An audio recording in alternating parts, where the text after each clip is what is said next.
Today we're going to be going over all 15 potions that can be obtained in vanilla Minecraft. When considering their placements, we're going to go over all variants of that potion, whether it be drinkable, splash, or lingering, as well as the different upgrades it can have, whether that be its potency or duration. We've got 4 categories to sort them all into: game-changing, helpful, and extremely niche. So without further ado, let's go ahead and just jump straight into it. Our first potion for today is going to be the Fire Resistance Potion.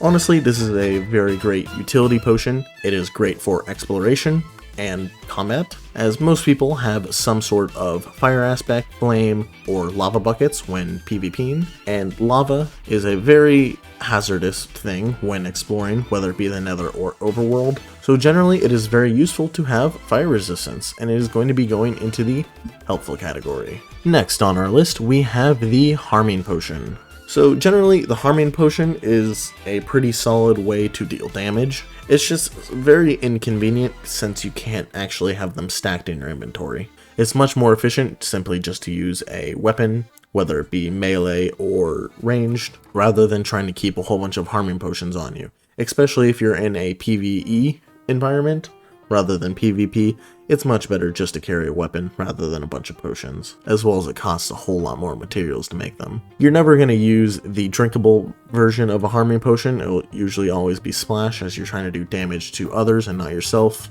And to be fair, level 2 Harming Potions do a lot of damage. It's just, again, it has a lot of the issues that I mentioned before, so it's only going to be going into the category. Next up, we have the Potions of Healing. So Potions of Healing are a pretty decent way to heal yourself, whether that be in combat via player or combat via enemy. It's just, the issue is that there are a whole lot more ways in Minecraft that are arguably a lot more efficient, specifically golden apples. And so for that, the value of this potion has been decreased a lot over time. Back when it first released, it would be a lot better, but nowadays it's kinda it's okay. And so for that, it will be going into the category, just with the Potion of Harming. Next up, we have the Potion of Invisibility. So in a PvE environment, this is almost essentially useless. Now it is true that mobs will not see you if you are invisible, and you can keep your armor on, I believe, but the amount of scenarios you're going to be using this in a PvE situation is essentially non-existent. Now if we're talking PvP, now it has a lot more uses, but even still,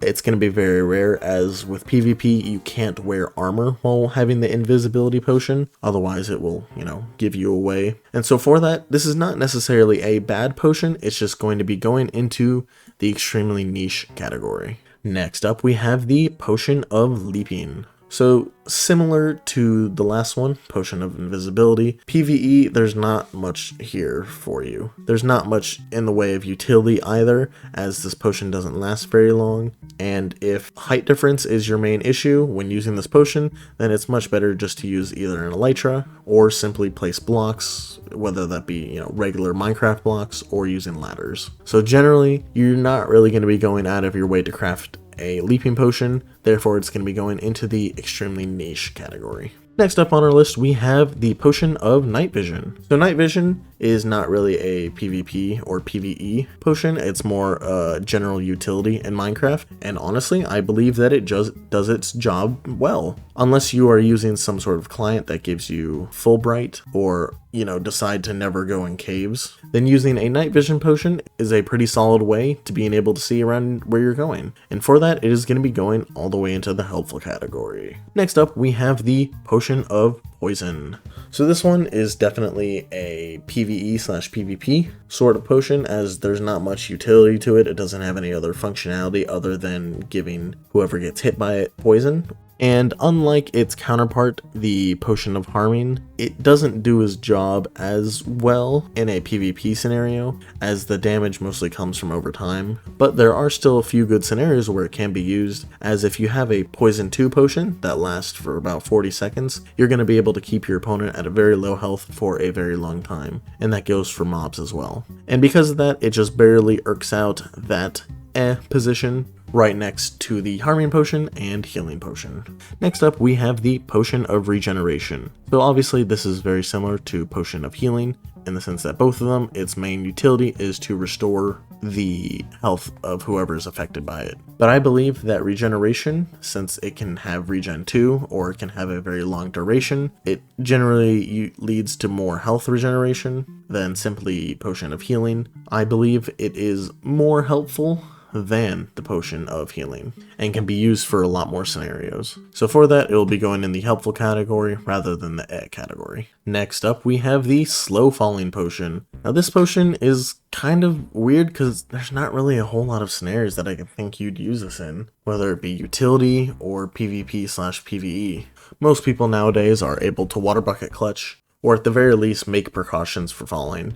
Getting the phantom membranes and going out of your way to make a slow falling potion is very rare in my experience, and the times you would actually use it are even more rare than that. If I had a fifth category under extremely niche, this is where that potion would go, under the extremely niche category. But since I only have this one, this is where it will go for today. Next up, we have the slowness potion. Slowness potion is not necessarily a utility potion, as it doesn't give yourself buffs, but rather is a debuff and is most utilized in PvP. Giving your opponent slowness gives you a huge advantage in a battle, and so even though that scenario is pretty niche, the amount of effect that it does do in that scenario bumps it up to the tier for me, rather than extremely niche. Next up is the strength potion. Strength can honestly be used in all aspects of Minecraft: PvP, PvE, and simple utility. It's also not too difficult to brew, needing only blaze powder for it, and so for that, it is actually going to be our first potion that is going into the game-changing tier.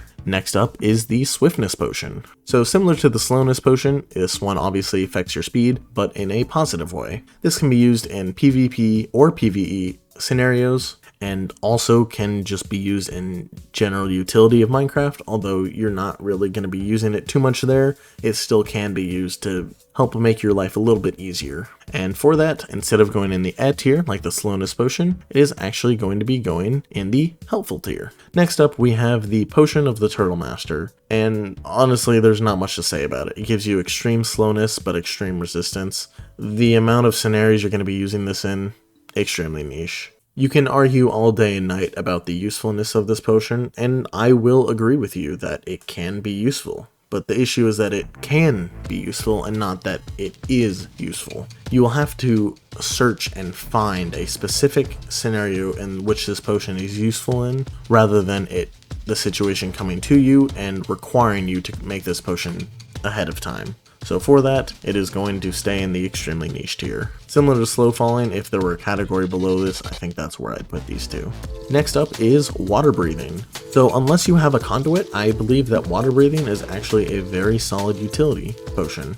It's probably the most solid utility potion out of all of these, except for maybe night vision. But because it has such a strong utility in general Minecraft, I'm going to be putting it in the helpful tier. Next up, or rather I should say, our final potion of our tier list today is the weakness potion.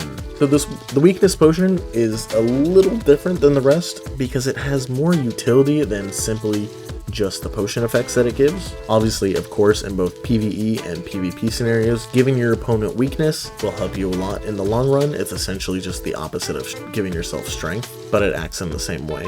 But on top of that, if you give a weakness potion to a zombie villager, it can turn that zombie villager into a villager. And so of course it already has that utility that I mentioned before in combat scenarios, but because it has this added very unique utility that's not niche at all, because many people convert zombie villagers into regular villagers, it is actually going to be our second and our last game-changing potion.